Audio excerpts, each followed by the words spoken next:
Selamünaleyküm arkadaşlar. Ören Ayşe YouTube kanalına hoş geldiniz. Bugün yine sizlerle çok kolay ve çok güzel bir örgü modelinin yapımını paylaşacağım arkadaşlar. Modelimiz gerçekten çok hoş. Böyle modelimizde papatyalar açacak, çiçekleri açacak. Gerçekten çok örmesi de çok zevkli, kendisi de çok hoş duran bir örgü modeli. Ben sizlere yelek modeli olarak göstereceğim. O yüzden de bu şekilde angora tarzı bir ip kullanacağım arkadaşlar. Sizler yapacak olduğunuz örgü modeline göre ipinizi ve tığınızı ayarlayabilirsiniz. Modelimizi görünce zaten anlayacaksınız. Gerçekten çok güzel yelek modelleri, şal modelleri, battaniye modelleri, bebek örgülerinde kullanabileceğiniz muhteşem bir tığ işi örgü modeli arkadaşlar. Evet, dilerseniz hemen modelimize geçelim. Şöyle ipimi kenara alıyorum. Öncelikle gelişi güzel zincirimi çekeceğim arkadaşlar. Çok fazla sıkı ya da çok fazla gevşek çekmiyorum. Orta ayarda zincir çekeceğim. Ben modelimi zincir üzerine kuracağım arkadaşlar. Sizler eğer yelek modeli olarak yaparsanız lütfen alt lastik olması adına birkaç sıra trabzan yapın. Evet, hızlıca zincirlerimi çekip geliyorum. Evet arkadaşlar, zincirlerimi çektim. Benim için bu kadarı ideal. Ben sizlere küçük parça göstereceğim çünkü. En son yapmış olduğum zincirden tutarak 1, 2, 3, 4 tane zincir çekiyorum. Tığımın üzerine aldım. Tutmuş olduğum zincire batarak 2 de çıktığım trabzan yapıyorum. Kenar trabzanı olarak kullanacağım arkadaşlar bu trabzanlarımı. Yan yana 4 tane yapacağım. Sizler daha da fazla yapabilirsiniz arkadaşlar. Evet, 4 tane trabzanımı yaptıktan sonra 3 tane zincir çekiyorum. Tığımın üzerine yine aldım. Aşağıdaki zincirimden sayıyorum. 1, 2, 3, 4. zincirimin içerisine giriyorum.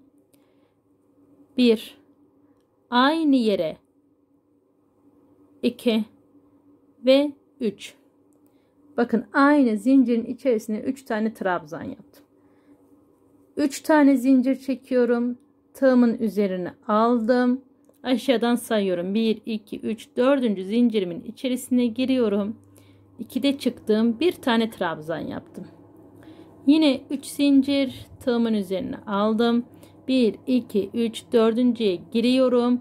Buraya 3 tane trabzan yapıyorum aynı noktaya.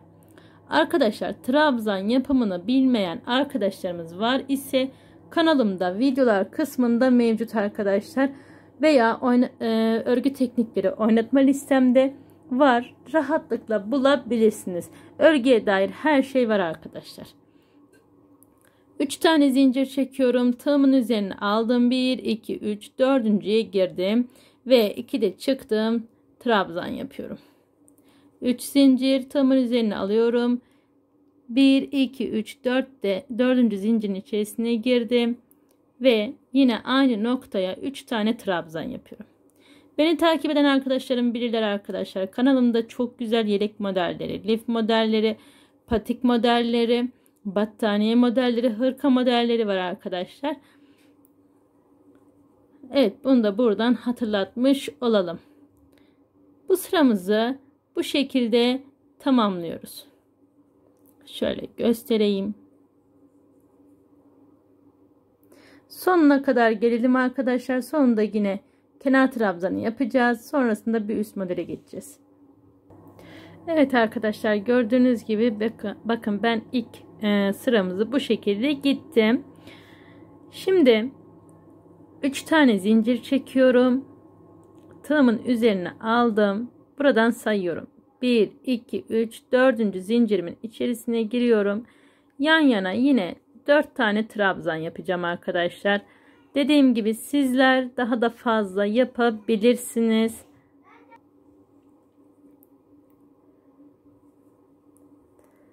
Evet, hızlıca yapıyorum trabzanlarımı. Hatırlatmamızı da yapalım arkadaşlar. Kanalıma hala abone değilseniz ücretsiz bir şekilde abone olup zil tuşunu aktif hale getirirseniz yapmış olduğum videolardan da anında haberdar olabilirsiniz. Bakın 4 tane zincirimi çektim. Hemen bu dibi değil, bir sonraki trabzan tepesine batıyorum ve 2 de çıktığım trabzanlar yapıyorum. Hızlıca 4 tane trabzanımı tamamladım. Trabzanlarımı tamamladıktan sonra buraya bir tane zincir çektim. İlmeğimi uzattım. Tığımın üzerine doladım. Bakın şu 2 ilmeği beraber alarak buradan ilmek alıyorum. Tekrar doladım. Aynı şekilde aynı işlemi tekrar yapıyorum. Fıstık yapıyorum arkadaşlar buraya. Fıstık yapımını da bilmeyen arkadaşlarımız var ise yine kanalımda videolar kısmında var arkadaşlar. Veya örgü teknikleri oynatma listemde var. Ben beşli bir şekilde dolduracağım. Sizler daha fazla yapabilirsiniz. Daha dolgun durur. Evet, birinci fıstığımı bu şekilde yaptım fakat kapatmadım. Tığımın üzerine yine doladım. Hemen bu boşluğuma giriyorum. Buraya yine 1, 2, 3, 4 ve 5. Bir fıstık yaptım. Yine kapatmıyorum. Tığımın üzerine aldım. Hemen buradaki boşluğa geliyorum. 1, 2, 3, 4 ve 5. Şu an tığımda 3 tane fıstığım var. Bu 3 tane fıstığımın hepsini beraberce kapatıyorum. Bir tane de zincir çekiyorum. İlmeğimi uzattım. Tığımın üzerine aldım. Bakın. Buradaki ortaya bir tane fıstık yapacağım.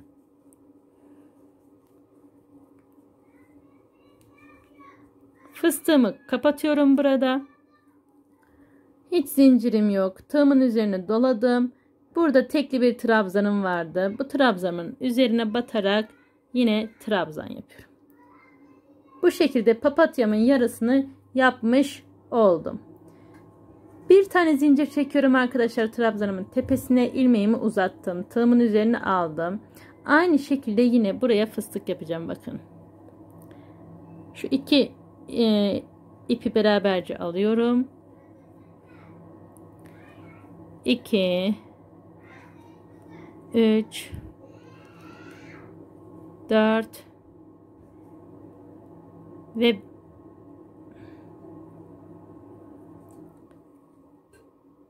şöyle tekrar yapalım. Ve 5. 5'i tamamladıktan sonra yine tığımın üzerine aldım. Bakın burada kafesim var. Kafesimin içerisine giriyorum. Burayı da yine 1, 2, 3, 4 ve 5. Bakın 2 tane fıstığım var. Tığımın üzerine aldım. Buradaki yuvaya geçiyorum. Aynı şekilde 5 tane de buraya yapıyorum. Tığımda 3 tane fıstık var ve hepsini beraberce kapatıyorum arkadaşlar. Şöyle bakın, kapattım. Bir tane zincir çekiyorum burada. İlmeğimi uzatıyorum. Bakın hemen bu boşluğa batıyorum. Buraya da bir fıstık yapıyorum arkadaşlar. Fakat buradaki yapmış olduğum fıstığı hemen kapatıyorum. Bakın kapattım. Tığımın üzerine alıyorum. Trabzan tepesine trabzan yapıyorum. Bu şekilde. Bir zincir. İlmeğimi uzattım.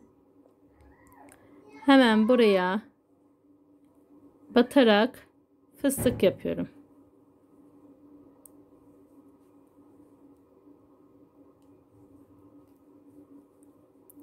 Tığımın üzerine aldım. Buradaki boşluğa giriyorum. 3, 4 ve 5. Tığımın üzerine aldım. Buradaki boşluğa giriyorum.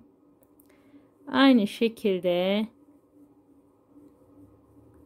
fıstığımı yapıyorum. Bakın.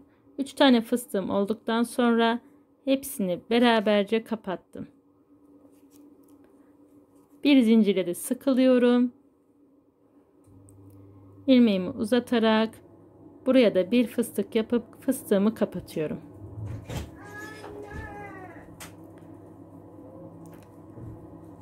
Tığımın üzerine dolayarak buradaki trabzan tepesine trabzan.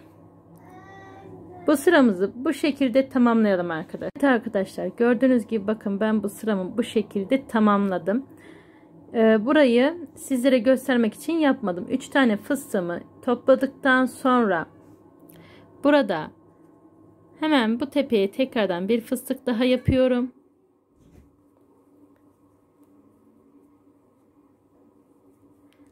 Fıstığımı kapattım. Tığımın üzerine aldım. Kenar trabzanlarıma geliyorum. Hızlıca kenar trabzanlarımı yapıyorum. Kenar trabzanlarımda hiçbir değişikliğim yok. Bakın en sonunda da buradaki zincirin tepesine batıyorum. 4 tane zincirle geriye dönüyorum. Tığımın üzerine aldım. Hemen bu dibe değil bir sonrakine batıyorum. 2 de çıktığım trabzanlar yapıyorum. Burada 1, 2, 3 tane zincir tığımın üzerine aldım. Bakın bu çiçeğimin ortasına geliyorum. 1, 2, 3, 4, 5 tane dolduruyordum. Kapattım. 3 tane zincir. Tığımın üzerine aldım. Aynı noktaya bir tane daha fıstık yapıyorum.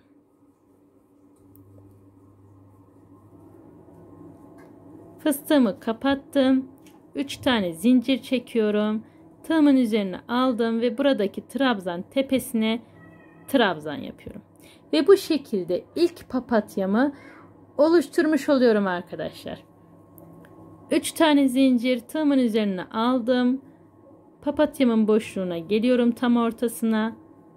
Hemen bir yaprağını yapıyorum. Fıstığımı kapattım. 3 tane zincir çekiyorum. Aynı yere tekrar batarak bir tane daha fıstık yapıyorum. Fıstığımı kapattım. 3 tane zincir çekiyorum. Tığımın üzerine aldım ve bakın trabzan tepesine bir trabzan yaptım. Bu şekilde. Şöyle göstermek istiyorum. Bu sıramızı bu şekilde tamamlayalım lütfen. Evet arkadaşlar, gördüğünüz gibi bakın ben bu sıramı bu şekilde tamamladım. Yani aslında arkadaşlar bu şekilde yaparak kız çocuklarınıza toka da yapabilirsiniz. Yani saç bandanası da çok güzel olur. Evet, hemen hızlıca bir üst sırama geçiyorum. Artık modelim kendini tekrarlayacak arkadaşlar. 4 tane zincirimi çekiyorum. Geriye döndüm. Tığımın üzerine aldım. Buraya değil bir sonraki trabzanın tepesine batarak trabzanımı yapıyorum. Hızlıca kenar trabzanlarımı yapıyorum.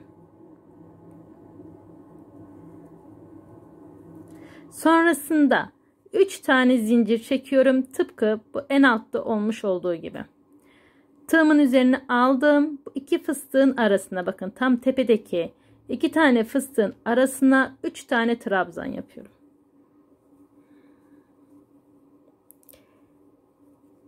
Üç tane trabzan. 1, 2, 3 tane zincir tığımın üzerine aldım. Tekli trabzanın üzerine trabzan yapıyorum.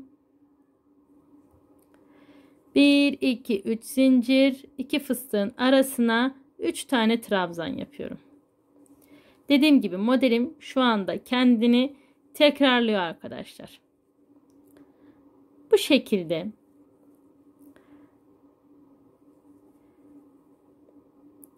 evet, daha fazla videoyu uzatıp sizleri sıkmayacağım arkadaşlar. Modelim dediğim gibi zaten kendini tekrarlıyor. Bir üst sırada fıstıkları koyacaksınız. Şöyle kısaca anlatayım. Geriye doğru gelirken arkadaşlar bakın, öncelikle trabzan tepesine bir tane fıstık yapacaksınız. Sonra boşluğa, sonra buradaki boşluğa yapacaksınız. 3 tane fıstığı beraber toplayacaksınız. Bir tane tepeye toplayıp tekli trabzan tepesine batacaksınız arkadaşlar. Yani dediğim gibi model kendini tekrarlıyor. İsterseniz videoyu başa sararak tekrar izleyebilirsiniz. Veya sağ üst köşede 3 tane nokta var arkadaşlar. Oraya basarak videoyu yavaşlatabilir veya hızlandırabilirsiniz arkadaşlar. Evet, ben şimdi sizler için modelimi biraz daha büyüteceğim. Sonrasında final için buluşacağız. Evet arkadaşlar, gördüğünüz gibi ben modelimi sizler için birkaç sıra daha yaptım. Çok güzel, böyle papatya tarlası gibi oldu. Ben modelimi çok beğendim. Modelimizden çok güzel yelek modelleri, bayan yelek modelleri, çeyizlik yelek modelleri olur arkadaşlar. Özellikle de şöyle şu ortalara inciler dikildiği zaman harika bir çeyizlik yelek modeli olur arkadaşlar. Etol şal harika olur. Bebek battaniyesi, lif modeli çok güzel olacaktır arkadaşlar. Dediğim gibi tığ işi örgülerinizde kullanabileceğiniz muhteşem bir model arkadaşlar. Ben modelimi çok beğendim. Umarım sizler de beğenmişsinizdir ve benimle birlikte yapmak istersiniz. Bugünkü bu örgü eğitim videomuzda bu şekilde bir video paylaştım arkadaşlar sizlerle. Emeğe saygı açısından beğeni tuşuna basmayı ve ufacık da olsa bir yorum yapmayı lütfen ihmal etmeyin arkadaşlar. Bir sonraki videolarımızda buluşmak üzere. Allah'a emanet olun. Sevgiyle kalın. Hoşça kalın.